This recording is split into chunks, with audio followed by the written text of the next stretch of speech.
بسم الله والصلاة والسلام على رسول الله. اللهم صل وسلم وزد وبارك على سيدنا محمد وعلى آله وصحبه أجمعين. اليوم الجمعة الموافق 15/12/2023.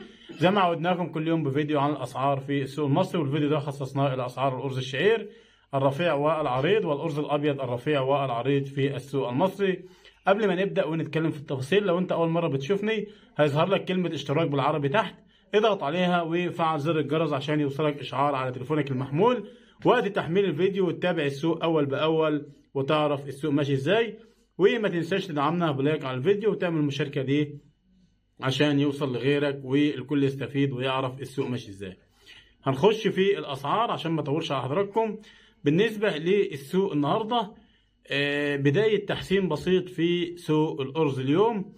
أسعار الشعير الرفيع وصل إلى المضرب. طبعا قبل ما أي حاجة، في ناس بتكتب لنا في التعليقات وبتقول لي انت اسعارك اقل من المحافظه اللي احنا فيها او المكان اللي احنا فيه، وانت اسعارك بتبقى دايما اقل من ناس تانية بتقول اسعار او بتتكلم في اسعار. طبعا انا بقول اسعار المكان اللي انا فيه او السوق اللي انا فيه. ممكن الاسعار تختلف من محافظه الى اخرى ومن مكان الى اخر، بس الفرق ممكن يكون من 200 ل 300 جنيه في الطن، مش اكتر من كده. وبتختلف حسب جودة البضاعة بتاعت اهلية غير بتاعت الشرقية، بتاعت الشرقية غير بضاعة كفر الشيخ غير بضاعة البحيرة. فكل بضاعة لها سعرها ولها سوقها، بتزيد من 200 من 100 الى 200 جنيه. وطبعا في ناس بتاخد اسعار عالية بس بتتكلم في تصفية معينة، يعني عايزك توصل له تصفية معينة، بيعمل اختبار على المكنة ويطلع له تصفية معينة فبياخد بيها السعر اللي هو بيقول عليه. بالنسبة لي احنا بنتكلم بقى على السوق الواقع والسوق الطبيعي اللي بيستلم المضارب بتستلم بيه رز من غير طبعا يقول لك تعديل كام ومش تعديل كام والشغل ده. اسعار الشعير الرفيع وصل الى المضرب. يتراوح طن الشعير الرفيع وصل الى المضرب من 18600 إلى 18700 وصال إلى أرض المضرب. أقل حد بيستلم ب 18600، وأزيد حد بيستلم ب 18700.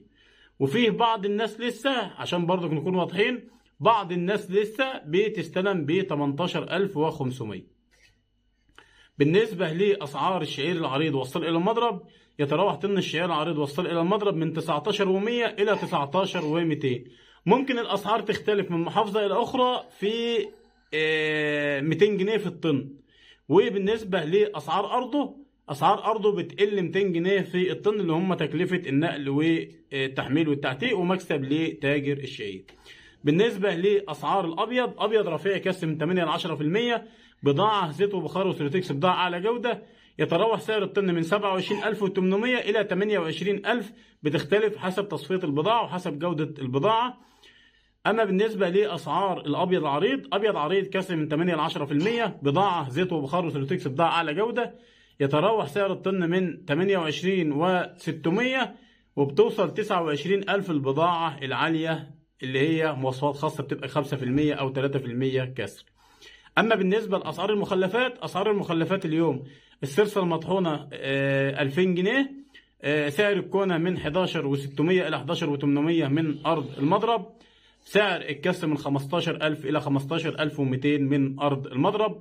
وبكده يكون عرضت لحضراتكم الأسعار على آخر اليوم. ربنا يرزقنا ويرزقكم من واسع فضله. دمتم في حفظ الله ورعايته. السلام عليكم ورحمة الله وبركاته.